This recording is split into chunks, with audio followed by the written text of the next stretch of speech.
بسم اللہ الرحمن الرحیم۔ حضرت غوث اعظم رحمۃ اللہ علیہ کا ارشاد مبارک ہے، جب بندہ اپنے تمام کلام اللہ کے سپرد کر دیتا ہے تو اللہ عز و جل اس کا محافظ ہو جاتا ہے۔ جب تیری نظر مخلوق میں سے کسی بھی ایک شے پر ہوگی تب تک اللہ عز و جل کے فضل و قرب کی راہ تجھ کو نہیں ملے گی۔ اے خواہشات کے پتلے، اللہ کا ولی ہونے کا دعویٰ مت کر جب تک تو خواہشات کی عبادت کو ترک کر کے خالصاً محبوب برحق کی عبادت نہ کرنے لگے۔ جس نے دنیا کی بلاؤں پر صبر کر لیا اس کے لیے نعمتیں حلال ہو گئیں، کیونکہ مزدور کو اس کی مزدوری اس کا پسینہ نکلنے سے پہلے ادا کر دی جاتی ہے۔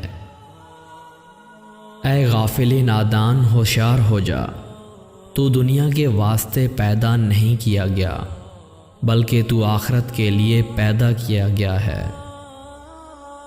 اگر تم دنیا کے دروازے سے منہ پھیر لو اور حق تعالیٰ کے دروازے کو منہ کر لو تو دنیا نکل کر خود تمہارے پیچھے آئے گی۔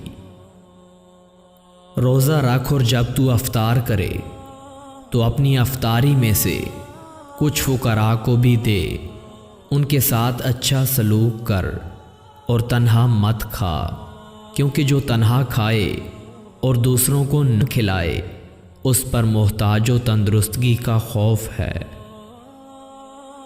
آدمیوں میں سے سب سے بڑا عقل مند وہ ہے جو اللہ کی اطاعت کرے، اور سب سے بڑا جاہل وہ جو اس کی نافرمانی کرے۔